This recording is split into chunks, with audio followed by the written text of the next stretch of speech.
Continued coverage here in Barcelona, the fourth race of the Moto2 European Championship in 2018. The FIM CEV Repsol here at the Circuit de Barcelona-Catalunya. The Moto2 riders have lined up for fewer races so far this season than either their Moto3 or European Talent Cup counterparts. This weekend they'll race the first two of 8 remaining races in their campaign. Two main contenders as things stand, Jesco Raffin and Augusto Fernandez, the only two riders to have made it onto the podium at every race so far. They have a 20-point gap behind them and a 10-point margin between them. Raffin, the winner of the last 2 races, aiming to defend his advantage this weekend. Yeah, definitely. Raffin's on a bit of a roll so far this year, and he's got a nice 10-point lead over Fernandez. Like you say, those two, again, 20 points ahead of the man in third, which is Dimas Eki at the moment, because he's had a very consistent start to the season with a couple of fourths and then 6th in Valencia. So, yeah, I think Raffin so far has looked like the man to beat again. So, that's what the other guys will be aiming to do pretty quickly, is just get as close to him as possible and try and get in front of him and make sure he can't escape. Had a look at the overview of the circuit there. The big breaking points into turns 1 and 10, where we saw the majority of the weaving, the blocking and the overtaking in particular in the first race of the day in Moto2. And I'd expect that to be similar here in Moto3. Moto2. Yeah, I was going to say. Yeah, exactly. There's a couple of big easy places. Oh, I say easy, obviously I can't do it, but there's a couple of places on the track where it's you know, you get those classic moves, especially like you say down into turn 1 and then into turn 10, into that stadium section towards the end of the lap. But yeah, I think, like I said, I think today it's just the mission is to beat Raffin. He's the man on form in the season so far, and definitely the man on form this weekend. And speak of the devil, and he shall roll out of pit lane. So there we go, a bit of a target on his back. And also I think it'll be a little bit frustrating for Fernandez, obviously starting on the 2nd row, knowing that he's the closest competitor to him in the points so far, and like you say, the only 2 that have been on the podium in every race so far. But Pons as well, he's had a couple of DNFs and kind of out of position really in the standings. Obviously former champion here like Raffin, and he'll want to now really get those consistent podiums and be challenging for wins again. No question, he's got fantastic pace, and he's shown that again on the grid here with 2nd. So he'll definitely fancy his chances, I think, to hopefully get back in that championship fight and move up the standings a bit. You were somewhat prescient in the Moto3 race, because you said before we got underway how quickly championship advantages can be wiped away. And having seen exactly that happen with Pagliani taking back points in the series overall first time out in Moto2, the same could quite easily happen here in Moto2. Yeah, definitely. There's so many things that can affect the result of a race. Obviously, you know, like we've seen in the Moto3 World Championship to some extent, a really good example of it so far this season is Jorge Martin, who is without question the fastest man on that grid, but has not got a huge advantage at the top of the table by any means. You know, there's been different incidents, dramas, some mistakes, some really bad luck getting collected in other people's incidents, obviously. So it's by no means just like, I am the fastest, therefore I will win the race. There's a lot goes into taking a victory in any category of motorcycle racing. But Raffin so far has rolled the dice right, and they've landed well, which is the ultimate combination you want, and that's what gives you the lead. In the first couple of races of the season, we start talking about experience, we start talking about outright pace and points potential and podium potential. But at the mid-season phase that we're kind of reaching now, that's when we start to look at the consistency and the riders who are in the top 2 positions at the moment in the championship with that 20-point gap behind them. As I said, they've been the men that have shown the consistency so far this season. Absolutely. There's been a few other guys who've had really, really good pace, like Lukas Tulovic is a good example. He's you know, a lot further down in the championship standings, but the race he's finished, he's been on the podium. And even despite having started the season with a bit of an injury, a bit of pain, he's still shown great pace, and then yeah, took that podium in Estoril in race 2. It's just unfortunately the other 2 have been DNFs, so his pace isn't really translating much into his championship standing at the moment. But obviously he's also gaining experience every single weekend. He's racing as well in the other Moto2 championship. And also, yeah, he's obviously been in the World Championship replacing Dominic Egerter for a couple of rounds. And, you know, he's not set the world alight, but has done a really, really solid job there. It's a different bike that he's been racing at world level on the KTM compared to the Tech 3 machine they've got here. So, yeah, really, really impressive. And hopefully, if he can bring that consistency up as well, could challenge a little bit further forward. But him and Fernandez on row 2 will definitely be looking straight ahead to get a good start off the line and really mix it up, I think. Let's take a look at the grid then in full, starting with pole position. Jesko Ruffin, well, we've been talking about him, his second pole position of this campaign, his third front row start in 3 races. Alongside him, second on the grid is Edgar Pons of Spain. Peter on the grid for the second time this season, started from the same position in Valencia. Yeah, exactly. Like you can see there, Pons obviously is another who's just really suffering from consistency and not from pace necessarily. He didn't finish a race in Estoril, and then second in Valencia. So as soon as it stayed on the road, really, really good pace and a great finishing position. So definitely, you know, he should not be 9th in the championship based on pace. So he'll really want to start clawing that back now. These two guys, obviously, they've got the most experience and they're both former champions in the category. Then Hector Garzo, like I was saying before, Lucas Tulovic, his teammate here. Garzo's also been on replacement duty in the Moto2 World Championship at Tech 12. Obviously, that big motocross crash for Remy Gardner that kept him sidelined for a bit. We're still waiting to see if Remy will be back for the MotoGP weekend that's coming here to the Circuit de Barcelona-Catalunya next weekend. But Garzo, again, fairly solid. You know, obviously, he really did make a big splash the last time he was a replacement in the Moto2 World Championship, qualified 5th at the Sachsenring.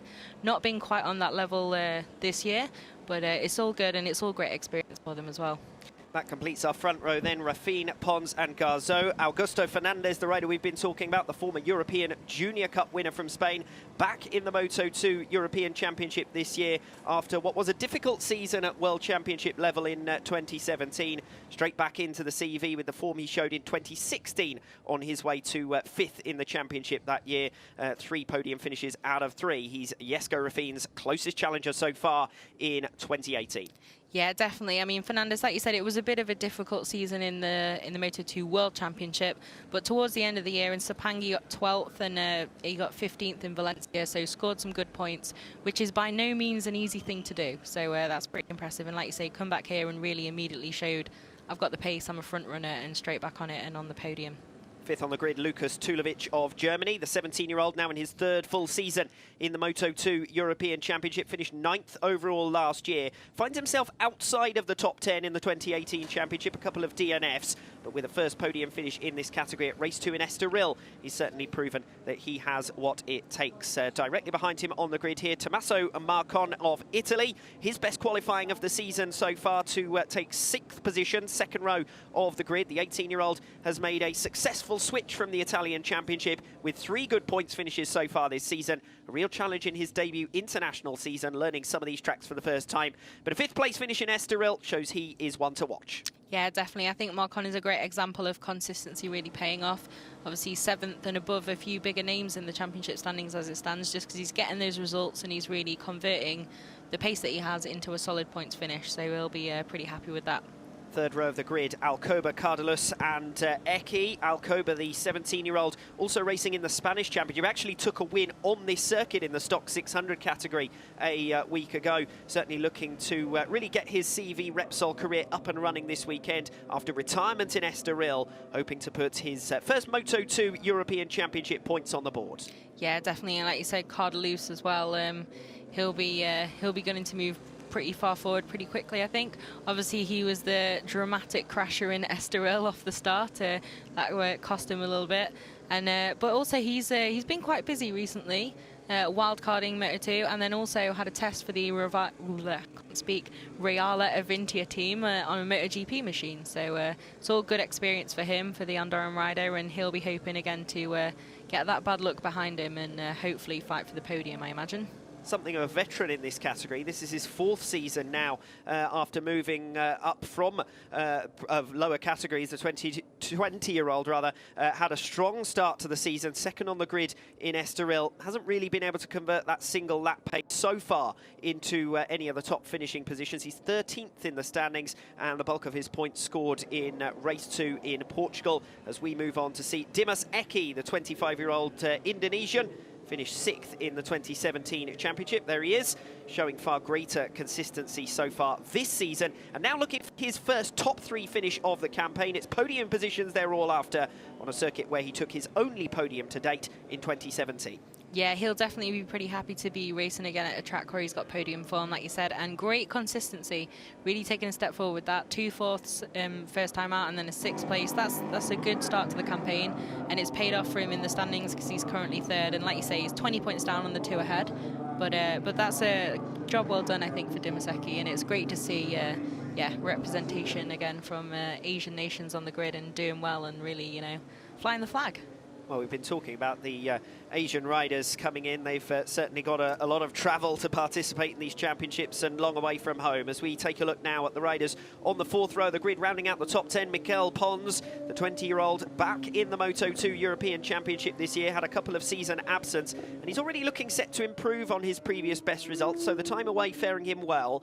3 top 10 finishes to start the campaign. Qualifying has tended to be his downfall over the years, but a decent qualifying effort here yesterday. Yeah, definitely. I think, and you could tell there with the mic, we even heard that kiss that he blew us. It's nice and tense and quiet down on the grid before the race. But yeah, he's shown some good form so far, and again, good consistency. I think now Marcel Brenner, another Swiss rider. It's great to see so many Swiss riders doing so well in different categories, and Marcel Brenner definitely having a good season so far. He's currently 5th in the championship. And yeah, he took a couple of good results in Estoril, 5th and 7th, and then 10th in Valencia. Maybe probably not what he would have wanted, so he'd probably be wanting to, again, move a little bit further up in that top 10 this time. As you said, Marcel Brenner only finished in 14th overall in 2017, but making real strides forward this season, as we see Benino Solis, the American, having a baptism of fire, really, since moving over from Moto America. He was racing with some success in the Supersport class over there and has moved into the CEV Repsol, a single points finish so far, and this is his best grid position to date. Yeah, definitely. He seems to have taken a step forward this weekend, Benny Solis. Been a bit of a difficult year so far, like you said, moving in from across the pond. I'll use the fully British phrase. And yeah, it's kind of like Jake Gagne is in World Superbike, just finding it a little bit difficult to gain that traction and really push on so far. But we'll have to see what he can do today. Like you say, best qualifying, so hopefully best race result as well, then you can really kick on and make some good progress. Well, there are a couple of riders out of position, just as there were in Moto3. As we look further down the field, a bit of a surprise to see Alessandro Zacconi as far down as 15th position. So he's going to have some work to do in this Moto2 race. Yeah, definitely. Zacconi is one of those who's got quite a varied CV. It first really kind of came onto the scene in the European Supersport class and took 5th on his debut at Aragon in 2016 with some really impressive pace. Didn't quite take that crown. That went to his then teammate in the San Carlo Team Italia outfit, Axel Bassani, just because Bassani had much greater consistency and Zacconi had incredible pace at times but just couldn't quite bank those points. But yeah, so far he's 6th in Estoril in race 1, then didn't finish the 2nd race, but 7th in Valencia. So definitely one of those, like you say, a bit out of position, and I think one to watch moving forward. He seems to be settling in pretty well to this category so far, so yeah, we'll have to see what he can do. Look at the grid in full then. 3 Spaniards in the top 4 positions, but it's a familiar name on top. The current series leader, Jesko Rafin, taking qualifying by over 0.4 of a second. His main championship rival, Augusto Fernandez, leads the 2nd row ahead of Luka Tulovic, just over 0.2 of a second separating 2nd from 5th, and a bit of a gulp in pace behind the lead quintet. Be interesting to see if they can break away in the race. Very minimal running in qualifying for Boulom and Zacconi in qualifying yesterday. They start from 14th and 15th respectively. Big gap in terms of single lap pace behind the top 16 in terms of pace during qualifying. So they will be the favourites to challenge for the 15 points paying positions. We could well see the field splinter quite early on. Roman Fischer in 18th, the top Superstock rider, ahead of Australia's Chandler Cooper, and 25 riders in all, 12 different nationalities. So it's a smaller grid than Moto3, but still plenty of variety in this Moto2 field. Yeah, definitely, and especially for those stock guys, they'll be aiming for points is a good benchmark for them. Try and mix it up with the Moto2 machines just ahead of them. And obviously we've had a stock race winner already this year with that incredible race in Estoril taken by Ivo Lopez. So the bar's been set pretty high pretty early for those guys, which is in some ways the pressure some of them probably didn't want. But yeah, it's great to see. Obviously there'll be a big fight for the points today, and yeah, hopefully those stock guys can really get in that mix and challenge the guys ahead of them. worth mentioning, Lopez, because his points scored in Estoril leave him in 4th in the series standings overall, but really the fight is around him in terms of points. Yeah, definitely. Like that win, and just a great weekend for his home race. Obviously, like you say, he's still well up there in the championship. So I think unfortunately soon that's going to start to dip a little bit as these guys come unsung a little bit more, the likes of Edgar Pons and Tulovic and Hector Garzo as well. So have to see how that changes, but it was an incredible weekend. It's fully deserved, absolutely incredible performance, just couldn't be caught. So yeah, that was a great race. So Augusto Fernandez, he's got to make his way through from the second row of the grid, from 4th position. He lines up directly behind his main championship rival, a championship rival that's beaten him in each of the last 2 races. What can he do in the early stages of this race to get on terms? Yeah, definitely. I think I already made this reference in the Moto3 race, but it's very, very apt at the moment. He'll be wanting to do the full Lorenzo start, straight through from the second grid, into the lead and start putting the hammer down, I think. So, yeah, I mean, obviously not ideal for him, but he'll just keep very focused on Rafinha ahead of him, just try and get ahead of him into turn 1. We'll have to see. Obviously, for the Moto3 race, won't spoil too much for you if you've not seen it, but the start was pretty interesting and gave it a good shuffle straight away. So hopefully this time these guys have seen that and they know now when the lights go out, etc. They're all ready for it, and they're just going to try and get past that man on pole and the man in the lead in the standings. Well, these riders have, of course, had plenty of running this weekend. They've had qualifying to get to grips with the track. They've had warm-up this morning to get to grips with the track. Now they've completed their installation and warm-up laps, and they're settling into their positions, respectively, on the grid, and about to get us underway with the second race of the day at the FIM CEV Repsol, the 4th round of the season here in Barcelona. Rafinha, Pons and Garzo on the front row. Watch out for Fernandez, second in the championship standings, coming through from row 2, and Eki coming through from the 3rd row of the grid from 9th position. He's been Mr. Consistency so far this season. The lights are on and the lights are out. We're underway with the Moto2 European Championship here in Catalonia, and a fairly steady break so far, but it's Rafinha who's made it. Yeah, definitely. You can see that's exactly what Fernandez didn't want. Really difficult start, and Rafinha's going to get the whole shot nice and easy into turn 1. Ooh, getting a bit close there, but nice and clean so far. But yeah, Fernandez, that's a bit of a nightmare there. He's got some serious ground to make up now. Well, we were talking about him before the race, trying to leap a row forward. He's ended up leaping a row backwards off the line. Yeah, definitely. You could see he just got swallowed up there, didn't quite get that drive and didn't get it hooked up, and just a bit swamped there. So he's got some serious work to do now. But he does know he's got the pace to do it. At least just got to stay calm and try and get past these guys now. The top 2 have already built a little bit of a gap for themselves. Rafinha and Pons pulling clear of the rest of the field. Yeah, definitely. And we've got notifications, well, no jump starts, which is always nice. So we are now racing, and yeah, Pons, like you say, is the only man at the moment just able to tag onto the back of Rafinha. Obviously, Rafinha going for a pretty hot lap straight off the start line, try and build that gap early and then manage the race. And yeah, pretty solid start of the front row, kept it together, and as you were after qualifying for the top 3. But yeah, it's pretty close over this first lap so far. So the riders from the front row of the grid then holding station. As you said, it was a steady start as, well, that was a bold move down the inside. Tulovic pushed aside, and he's going to lose 1 or 2 positions there, and he's pushed aside again. He's just ended up off the racing line and freight trained by the pack. Yeah, definitely. I think bold is quite a kind word for that move, but fairly aggressive there. At the end of the day, that's what he's got to do. He's got to make up those positions, Fernandez, and got to try and make up for that difficult start. So hopefully Tulovic as well can regroup and move forward a little bit. But now Fernandez, you can see tapping the back of the bike there. Stick behind me, I've got the pace, I'll take you to them. It's easy for him to say, stick with me, after he's pushed them out of the way. Moving Mark Alcoba coming off turn 13 and blitzing his way through as they go side by side now for 3rd position. And Dima Zeki was the star of the opening lap, really, coming through from 9th to 4th and now finding his way through into 3rd position. So very much one to watch. He's now inside the provisional podium places. Like we said, yeah, he's already had a podium here, and that was fairly short work he made of getting past Hector Garzo. So let's see if he can catch these front 2 now. But Fernandez, I mean, tapping the back of your bike, you see this a lot, especially in the little categories, and quite often it's guys where it's just, it seems like a little bit pointless because they're not going to listen to you. There's a whole load of people in the same situation who just want to go as fast as possible and move as far forward as possible. But Fernandez is one of those where the authority does bear some weight because he's got great pace, obviously, right there up in the championship. There is a very good chance chance that if you do stick behind him, he can really help you move forward and catch these guys ahead of them.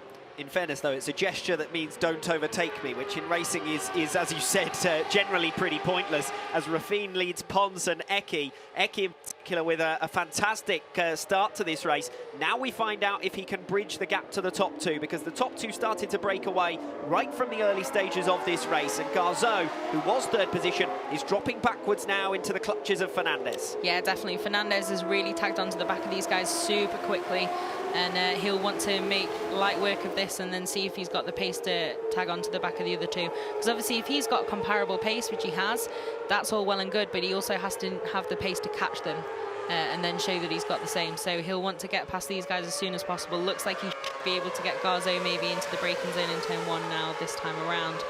Really good exit out of that corner.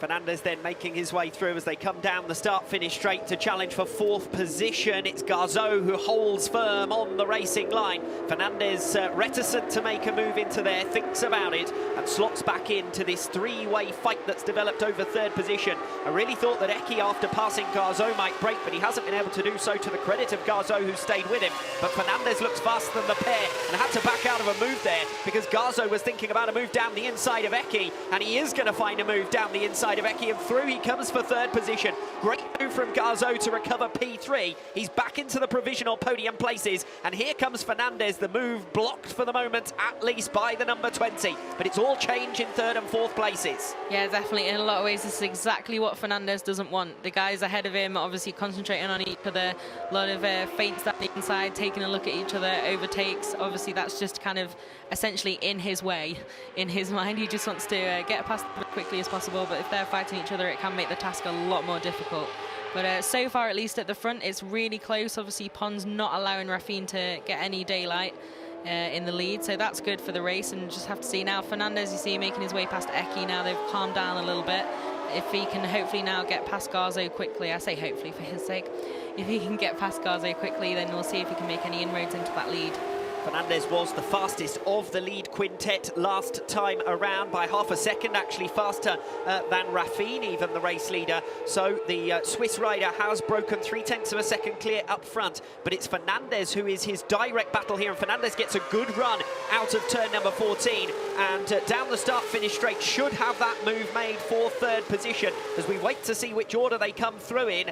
The three abreast down into turn number one. Fernandez in the middle of them, and he is going to find his way past Garzo in the end, but it was harder work than I thought it might be, and Garzo has been stuffed up on the outside line, and two riders have come through. So Fernandez makes his way past, and Eki says, thank you very much, I'll have some of that, and Garzo's relegated down to P5. Yeah, definitely. That was a classic who's going to break the latest there. Three of them in a line, but Fernandez just, I think he's on a bit of a charge now, obviously, in the zone. And it had to be him, really, didn't it? So we'll see if now those guys can stay with him and see if he can close down the two in the lead. Because, yeah, like you said, it went up to 3.5 tenths just towards the end of that previous lap, but now Pons has moved in again another tenth. So it looks at the moment like it's fairly even there at the front, and Fernandez got super pace and will be really pushing up. As soon as possible, you can see already there's a good chunk of daylight between him and Eki. Fernandez with a new fastest sector in sector number one to gain a couple of tenths once again on Pons and Rafin ahead of him. So these two out in front need to be braking as quickly as possible because Fernandez is coming for them. The Jaws music, as I think you referred to it previously, is very much in prospect here because Fernandez is coming from P3. He's dropping Eki in fourth. He's dropping Garzo in mid. I did say that before we got underway with this race that we could expect the top five to break away. That's exactly what has happened. Garzo is 2.5 seconds now ahead of Cardelus, who leads the best of the race fight from 6th position down. Quite a group actually developing from 6th down. Yeah, exactly. It's a good battle back there. Obviously now with this going on at the front, we've not seen too much of that on screen yet. But it'll be interesting to see now what happens as well. Now that these two lads will see on their pit board who it is behind them and who's leading that group in third. Because I'm sure they probably think they've got the pace for Garzo and Eki, but now they've seen Fernandez who's back. Past, we'll have to see if now they've been managing it a little bit and just taking it steady, or if they now start to really push on. But that gap's gone up in the lead though, where Pons now just 4.5 tenths down. So yeah, Fernandez is making really good progress into Pons, but obviously that gap between the lead two has gone up as well. Well, a new fastest lap of the race last time around from Augusto Fernandez, a 1:44.7 compared to a 1:45.1. So if Raffin is holding back the pace, now's the time to show it. We saw Pagliani actually managing his pace in the Moto3 race last time out, and then in the end, in the final laps, he showed that he did have the pace in his pocket. So if Raffin has got it, it's now that he needs to start showing it. Fernandez still faster so far on this one, lap number 5. Yeah, definitely. It's time to pull the pin now. I think they've got the 3 guys who've had the best pace all weekend, and maybe not in qualifying for Fernandez, but it was very, very, very close. So we'll have to see what they've got now. But one seems to have moved in a little bit more. Again, in the braking zones, he seems to maybe brake a little bit later and just closes in. But then Raffin's just able to pull that gap back out. But it's fairly equidistant now, so it'd be interesting to see what's going to happen over the next few laps. As you said, it was extremely close in qualifying between second all the way down to 5th position in terms of time, just a couple of tenths of a second in it. Raffin, though, was so much faster than anyone else in qualifying. He's not showing that in terms of race pace. Good news for the neutral, of course, because he was the one who made the start and made the break. And the fact that he hasn't got a massive pace advantage so far is keeping this race very interesting indeed between the top 3. The closest fight, per se, in terms of potential overtake, very much for 4th position between Garzo and Eki still, but the intrigue is Fernandez closing down the top 2. Yeah, definitely. I think, like you say, Garzo and Eki still super close together on the road, fighting it out over that 4th. And yeah, that gap, though, it does seem to be going up a little bit in little tiny increments between Raffin and Pons. But we'll have to see what Fernandez can do. He seems to be closing in on Pons, and see if he can get past him, and then what he's got for Raffin. But obviously, he's had to work a lot harder to get to where he is in this race than Raffin, who's essentially just pole, whole shot, and nice clear track ahead of him, keeping it nice and calm. Well, of course, the first target, as you say, for Fernandez is he's got to find his way past Pons, and if he gets held up for a while there, Raffin can keep that smooth, clear air in front of him. Track position advantage paying dividends so far. The gap between 1st and 3rd is a second. Fernandez, though, quickly closing on Pons, but not significantly faster than Raffin, so we will need to deal with him quickly, otherwise Raffin will escape away. Yeah, definitely. Like you said, it's pretty close in terms of lap times. Fernandez still the fastest man, but it's that kind of sort of 4 or 5 tenths that he was taking out before, definitely not quite managing that now. But now he seems to really be harrying Pons, so I have to see if he can get past him fairly quickly and then see what he can do. As they come through the final sequence of turns out of turn number 13 on towards turn number 14. 3 consecutive right-handers to bring us to the end of the lap, and we'll see if Fernandez can make a strike as early as this lap, because he's right on the tail now of Edgar Pons, who holds 2nd position as we dip away to the pit boxes. And now we'll find out if Fernandez has got the advantage down into turn number 1. He's certainly got the inside. Pons is sliding it out, and it's Fernandez who comes through down the inside. Pretty straightforward in the end for Augusto Fernandez, so the danger of being held up by Edgar Pons is wiped away very swiftly there. Yeah, definitely. If he can now hopefully keep that position and really get his head down and try and catch Raffin. That was a nice move, well done, not too dramatic, and didn't really cause Pons to lose out that much either. Like, obviously he was maybe a little bit violent earlier with a few of them coming through. That was nice and clean and just got the job done, and now he can concentrate on the man ahead of him. Well, impressively in the first sector, faster by almost 2 tenths of a second than Jesco Raffin. Of course, he had the advantage of slipstream down the start-finish straight, but he had to make a pass in that first sector. So it is Fernandez going great guns, faster than Raffin in sector 2 as well, although only by the tiniest of margins, as we see a replay of the overtake for second. Yeah, you can see both legs out. Pons getting a little bit squiggly into there. Looked like he was going to maybe head a little bit wider than he did. He did well to keep that really nice in line and head through behind Fernandez. And again there, Pons just really backing it in.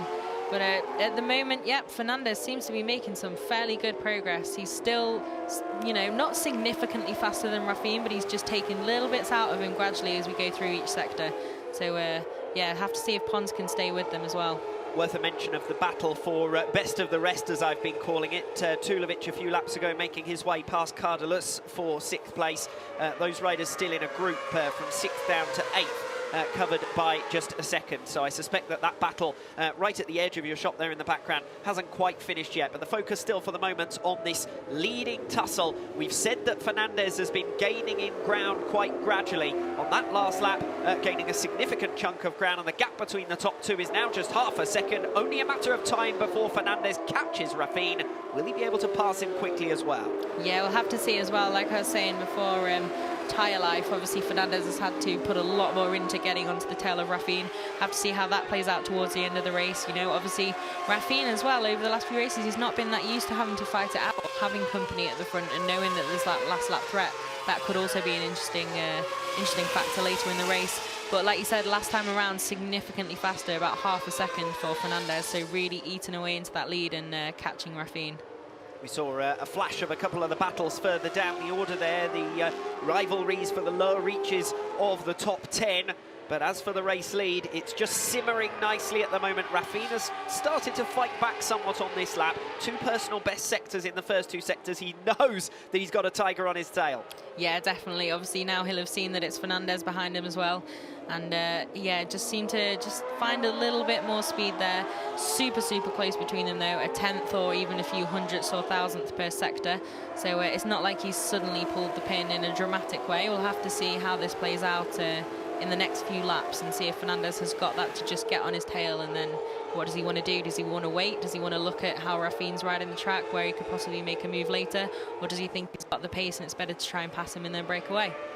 Well, another rider who'll be particularly impressed with how things have unfolded so far, Edgar Pons, sitting up in 3rd position. It's turning into a bit of an anonymous race because he's a second behind the current race leader, Rafin, and well clear, over 2.5 seconds clear of the behind him for 4th position, which hasn't really developed too much in recent laps. Doe holding 4th position and Eki in 5th. But for Edgar Pons in 9th in the championship, with just a point scored last time out with that runner-up position in Valencia, is doing a good job in this one once again, starting to build towards some mid-season consistency. Yeah, definitely, and consistency is what they need to be starting to get now. Obviously, first few races of the year, not that it's worth any less, like there's always that classic thing, you know, like every race is worth 25 points, there's not one worth more than the other.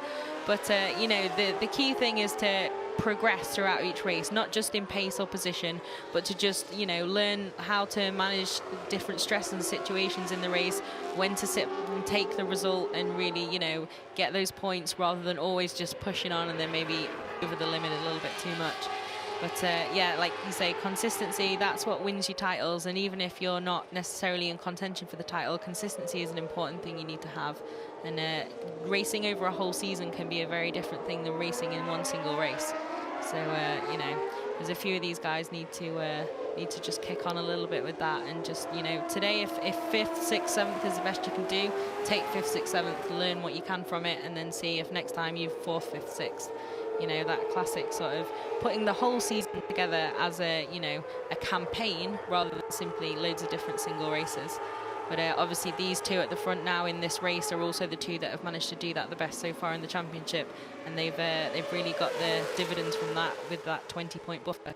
Eki's the master of it as well. We said at the top of the programme, in terms of point scoring, hasn't had a podium yet, but he's been close on each occasion. He's close again here today, sitting up in 5th position. He scored points at every race, which can't be said for all of the top performers in this category. So he's doing another solid effort there in 5th position. Yeah, definitely, and you can see there, I wondered, it seemed to just go off camera there, and Rafin's made a mistake there, and Fernandez is straight through.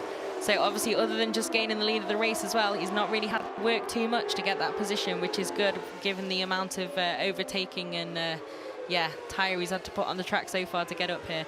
So we'll have to see now if Rafin can regroup and if he does want to strike fairly quickly and see if he can take that back.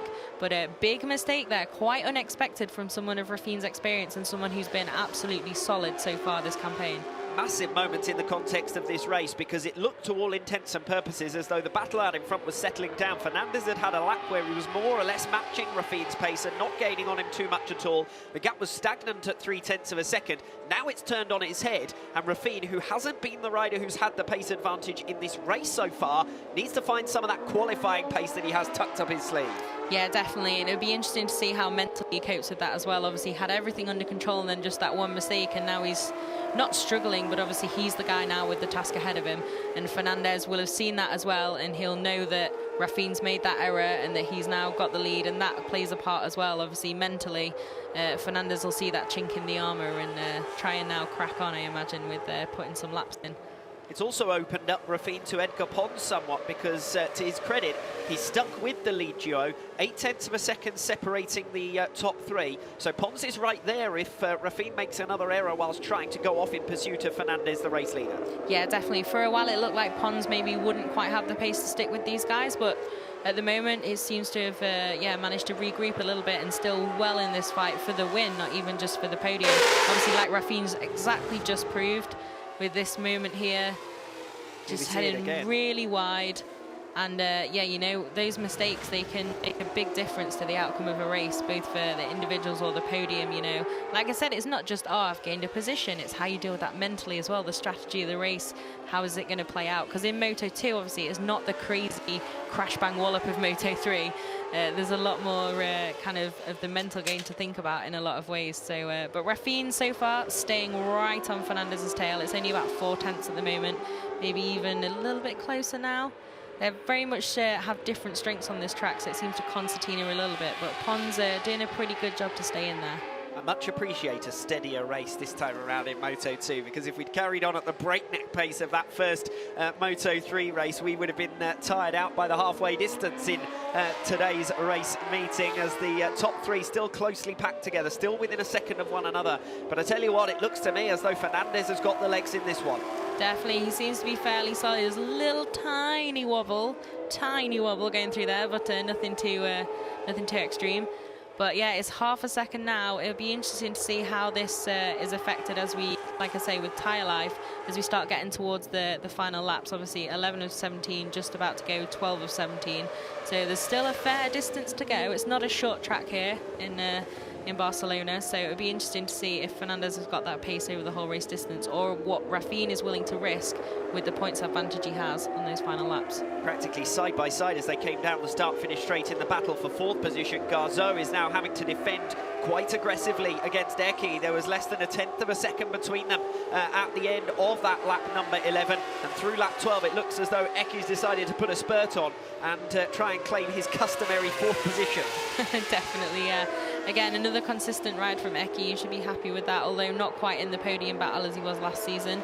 But yeah, I mean, obviously Garzo, like I was saying, he's World Championship experience, replacement rider there this season, and you know, he's a good guy to be racing in the CEV. He's you know you're doing a good job when you're fighting with these guys that are around Eki on track, so that's great. And Tulovic as well, making some progress, really broken away from that fight for the, like you were calling it, best of the rest there.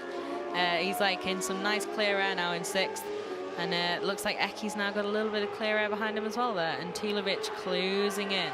So Garzo running wide, and Eki saying, well, that's the easiest way to make an overtake, is your rival getting out of the way for you, just as Rafin did with Fernandez up ahead. So Eki makes his way through into fourth position. And as you were saying there, that could be critical, because Tulovic has kept a good pace throughout this race, and in fact was faster than the two riders ahead of him by a significant margin last time around. So Tulovic has bridged that gap. The best of the rest now, as it were, is 7th position, because there's a separate group further down the order. But as for Tulovic, good effort over the last few laps, consistent laps. And what I was going to say about Moto2 category, all of these riders trying to work their way through the ranks. They're looking for rides in the future. When you've got a rider like Eki who's able to show some consistency, who's able to keep it on the road and keep it in the top point scoring positions consistently, that certainly raises his stock within the sport.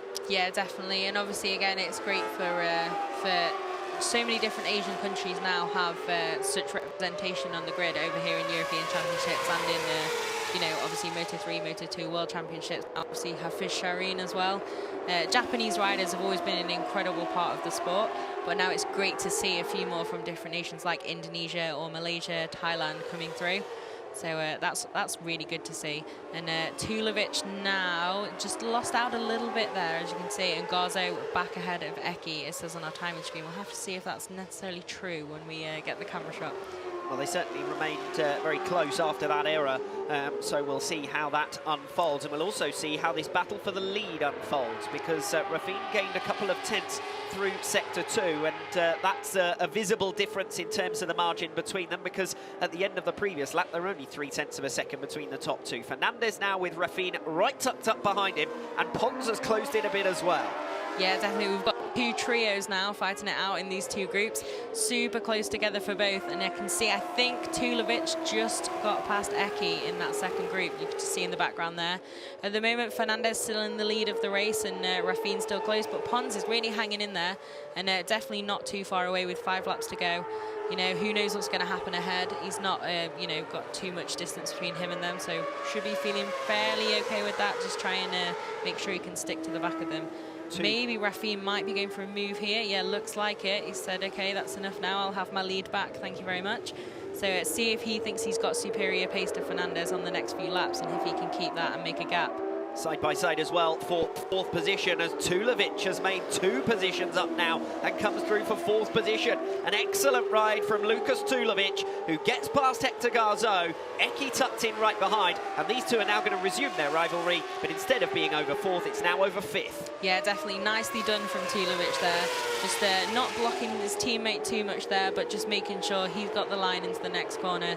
And yeah, nicely done, and see if he can keep unleashing this pace. Like you said, he's been significantly quicker than those around him over the last few laps, and then definitely 0.8 of a second and even more between him and Eki, but 0.8 between him and his teammates. So some really good pace now in the latter stages of the race for Tulovic. As you can see from that timing tower graphic on the left-hand side of your screen, there is a significant margin between 3rd and 4th position. So it is very much 2 3-way battles in one here. A 3-way fight for top spot and those all-important places on the podium. And then a separate duel going on as they go side by side. Down the inside goes Fernandez and recovers the position on the same lap that he lost it.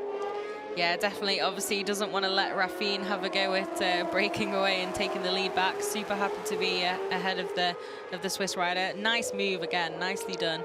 A little bit calmer than the earlier exploits again, but looks like this should be a good race down to the wire, I think, now. With 4 laps to go, Fernandez obviously still got some great pace. So again, though, it looks like Rafin's probably going to make that move into turn 1. So yeah, but it's always good to be already ahead in that.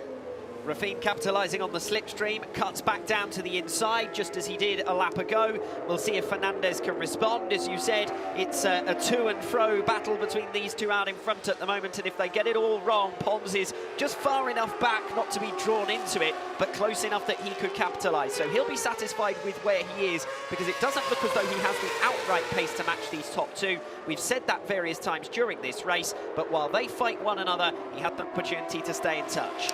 Yeah, definitely. Like, Rafin seems to get really good exit and has really good speed down that straight. So for Fernandez, at least if he's ahead and getting overtaken, he's not losing a little bit more time being the rider behind. But we'll have to see now if it looks like they're going to come up on some lap traffic, see if they hopefully won't play too much of a role in the outcome of this race. It's always, yeah, they're nice out the way there, so nothing too much changing at the front with that.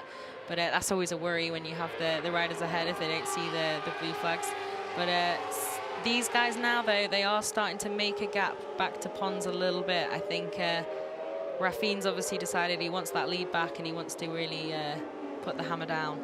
First of the stock riders that they're making their way through to lap, with 2 and a bit laps still to go, and it's Jesko Rafin who leads the way ahead of Augusto Fernandez. As you were saying there, Fran, Edgar Pons starting to drop back. He's now a second behind this duel between the top 2, and things are settling down, but perhaps not for this top spot, because Rafin and Fernandez have already swapped and changed positions on a few occasions. Yeah, definitely. It looks like now they've just slightly broken that resolve for Edgar Pons, and he can't quite stay with them. But it's still really nice and close at the front, only a couple of tenths, 2.5 tenths at the moment, last time over the line. So yeah, it looks like we're going to have a good race at the end. Obviously now 2 laps to go, this and 1 more. So I think Fernandez now maybe will just be wanting to stay on Rafin's tail and then see what he can cook up on the final lap and maybe in the final sector. still a close fight for 4th, 5th and 6th positions, particularly 4th and 5th between Tulovic and Garzeau. That's still got some mileage on it. There was only a 10th of a second or so between the two of them as they crossed the timing beam at the end of the previous lap. So we've got a duel out in front. We've got another one for 4th position. It might be a calmer race than the Moto3 first time out, but there's plenty of intrigue in this Moto2 battle as well. Yeah, definitely. Sometimes I love these races that just go down to a straight duel right to the line. I think it's yeah, all different styles of races are great, but I do love duels like last year in MotoGP, the classic Dovi Marquez duels. There's nothing like it when it goes down to just two guys in the final corner. Hopefully we'll see something like that here in this Moto2 race. It looks like Fernandez isn't going to let him get away too much. It's 4 tenths at the moment, but it seems to be chopping and changing throughout the lap because they're stronger at different points. So we'll have to see. And obviously on 2 different bikes, we've got Suter for Fernandez and then the Kalex for Raffin. So, but definitely looks like it's going to go all the way. Still glued together. We've seen Raffin in the first sector in particular excelling, and Fernandez in the 3rd sector in particular excelling. And at the moment, they're fairly level in terms of outright pace. Fernandez was slightly slower last time around. Visibly, the gap has closed back up. So not a lot to choose between these two as they come in towards the final lap. Will Fernandez be able to get any advantage from the slipstream as they come down the start-finish straight? Just the 1 lap remaining then. These two have diced it out in this championship so far this season. They finished 1 and 2 in Estoril. They finished 1 and 3 in Valencia. How will they finish in race number 1 in the Moto2? And it's still side by side further back. I said we still had a fight between Tulovic and Garzeau, and it's Garzeau who has now come through and reclaims 4th position ahead of the on-the-march Tulovic. This isn't quite done either because Tulovic is fighting back. He's trying to go the long way round the outside as his teammate gets a slight wobble on the inside. Tulovic is going to try and make that count. He's the steadier of the two at the moment, but it looks as though Garzeau has it covered. Yeah, definitely. Tulovic just dropped off the pace there a little bit, and obviously it's allowed his teammate to catch him again and then get past him. But this is a good battle. It's just checking there that there's only 2 of them in this fight. Always important to do, as we learnt in Jerez with the Dovizioso Pedrosa Lorenzo incident. Always check that there's only 2 of you in the battle. But it should be a good fight for that between the 2 teammates. But here it looks like Raffin may have it covered. Jesko Raffin then making his way down the straight once again in towards the left-hander turn number 10, and he has made a bit of a break. He's set a new fastest sector in sector 3, the sector that Fernandez has dominated to stay close with Raffin throughout, and Raffin has known exactly when to make the passes, exactly when to make the breaks. He's coming through the final sector, and it is the Swiss rider, the current championship leader, who came into this race with back-to-back race victories. He's going to make it a hat-trick out of turn 14 for the final time, and it's Jesko Raffin who wins race number 1 in the Moto2 European Championship here in Barcelona.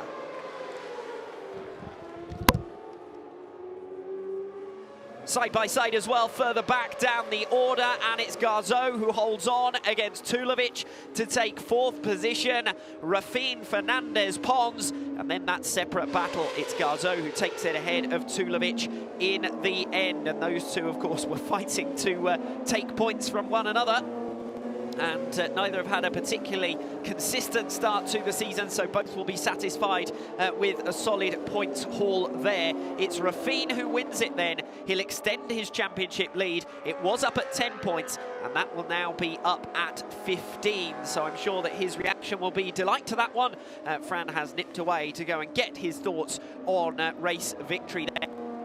But an enthralling tussle between the two of them, and they were setting fast pace right towards the checkered flag with fastest sectors, new personal best sectors on that final lap as Fernandez tried to haul in Raffin, but Raffin knew exactly when to bolt in that one, and again showing the experience but also showing championship capabilities. And the gap in the standings limited by the fact that Fernandez has been able to stay close to Raffin in each of the races so far this season, and of course beat him in race number 1 in Estoril, but it's up to a significant 15 points now. And as we head towards the mid-season stage, that's more good news for Raffin, particularly as he's the rider with the momentum. 3 wins in succession, defeated for the only time so far this season in race 1 in Estoril.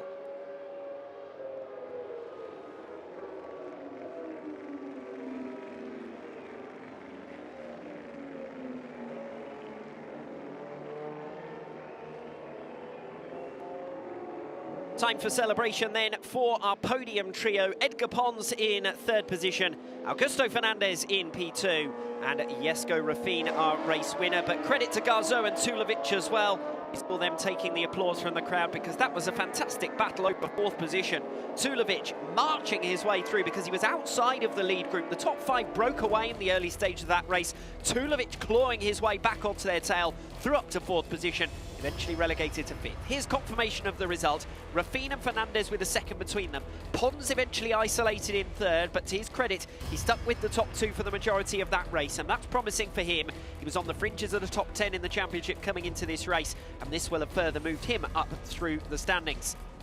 The last of the point scorers, as you can see, down in 15th, and a big gap behind 15th place, so those points positions were settled in fairly straightforward fashion. In fact, I did suggest before we got underway that there was a bit of a gap in pace terms behind the top 16 in qualifying. Well, that turned into the top 15 in the race, and the last of the runners, including our stock runners, towards the back of the field.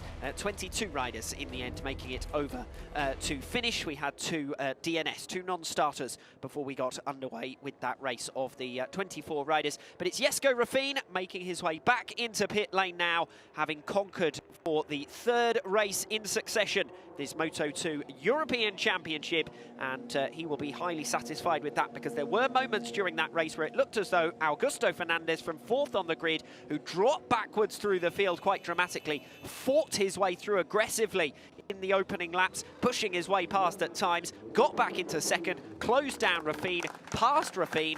The pair swapped and changed positions, but in the end it is the Swiss rider on the Kalex who takes the checkered flag ahead of the Suter-mounted Fernandez. And Fernandez sees that championship deficit further extended in race 1 in Barcelona. He has got an opportunity, of course, later in the day to make amends. Race 2 for the Moto2 European Championship coming up later on. Next time out, we'll be going into action the European Talent Cup, and that race will see us head into the halfway mark in today's race action here in Barcelona. But it's Rafin who has received the adulation of his team in Parc Fermé, who is now going to be brought over to one side. It's time to catch his reaction. Your race winner in the Moto2 European Championship, race number 1 here in Barcelona, Jesko Rafin.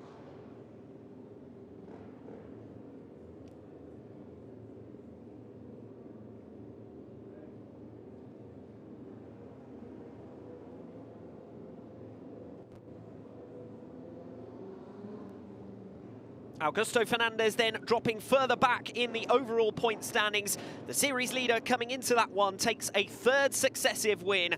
Jesko Rafin has done the job once again here in Barcelona, and here he is speaking to Fran.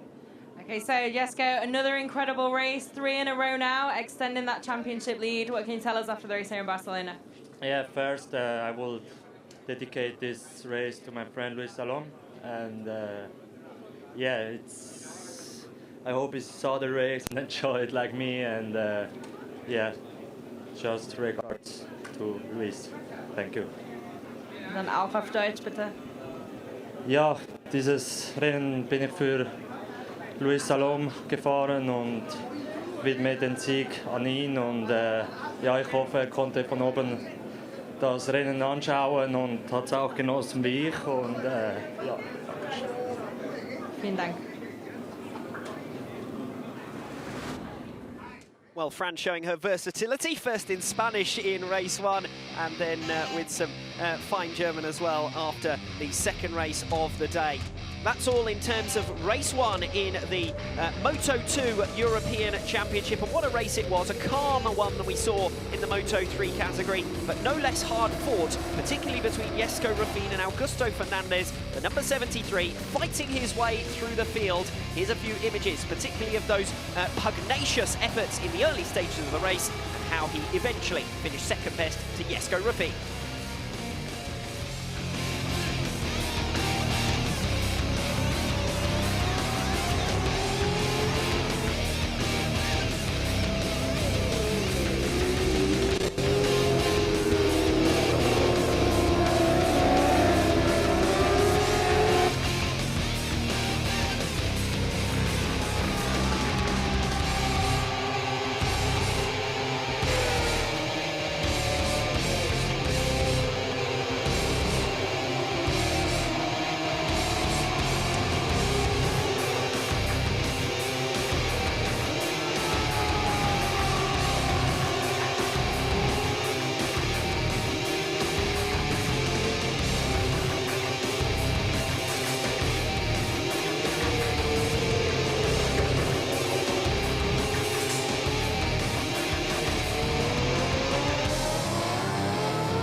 back at the Circuit de Barcelona-Catalunya for the podium celebrations at the end of an entertaining Moto2 European Championship race. And we saw a three-way fight for the majority of that one that eventually turned into a two-way battle up front.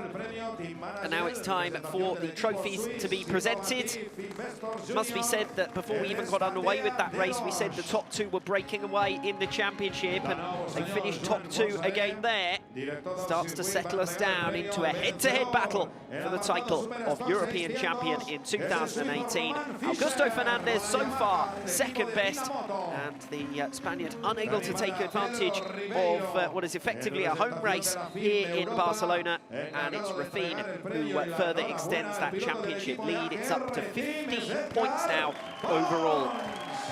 Well, there's still an entertaining fight for a place on the championship podium, for third overall, that is. It was Dimas Eki who held that position coming into this race, but he eventually dropped down the field in the closing stages, and that is going to leave him a little bit worse off than he was coming into that one. He did have a bit of a buffer to Marcel Brenner behind him, who was his nearest rival taking part this weekend, 10 points back coming into that race. Of course, Brenner finishing behind him in that race. So Dimas Eki not too badly off, despite finishing off the podium once again here in Barcelona. It's been his consistency, as we said during that race, that's kept him up in third in the championship so far this campaign. But he's unable to keep up with your race winner from Switzerland, Jesko Rafin.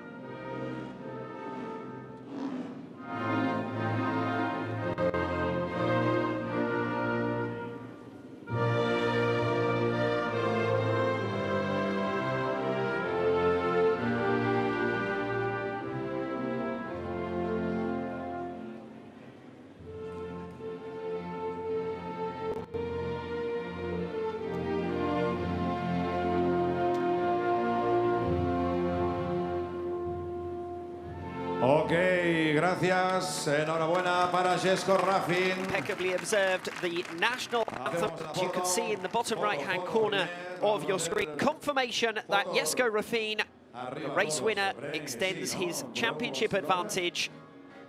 And looking good in 2018. Jesko Rafin, we said before we got underway with that race, one of the most experienced riders on that grid.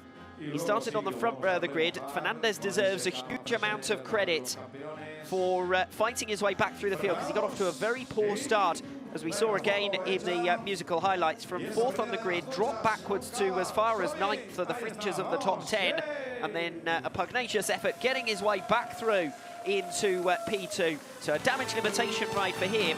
And when we come to race number 2 in the Moto2 European Championship later on here this afternoon, he'll be looking for revenge and looking to end a run of 3 consecutive race victories now extended by Jesko Rafin.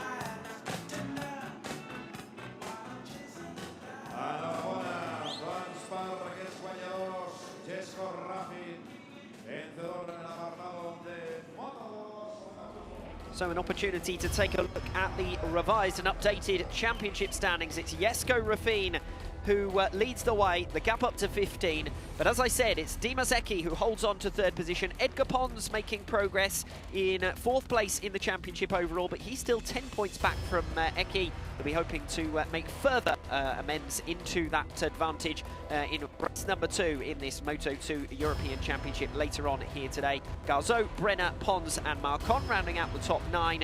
And then the last of the top runners, the second page here, Tulovic in 10th position in the standings. He's a rider to watch, and he showed real flashes of pace there, but that's only his second race finish of the campaign so far, so watch out for him later on in the campaign. And then some of the stock runners further down the order to have picked up points inside the top 15 in the races so far this season. Remember, it's only 15 points paying positions as we see Jesko Rafin take top spot in the Moto2 European Championship race number 1, and that's 3 different circuits on which Rafin has now been victorious. Certainly not a one-hit wonder, and it is looking good for Rafin. As I said, mid-season stage now in this FIM CEV Repsol, and it's Jesko Raffin who is dominating the Moto2 European Championship. But Fernandez, damage limitation ride for him. If he can keep banking second positions when Raffin takes the checkered flag, it's then just about trying to force an error from the Swiss rider. We haven't seen many of those so far this season. Well, that's it for race 1 in the Moto2 European Championship. Race 2 coming up later today. We've also got race 2 in the Moto3 Championship coming up later today. But before all of that, we'll go into action with the solitary race of the day in the European Talent Cup. That's next.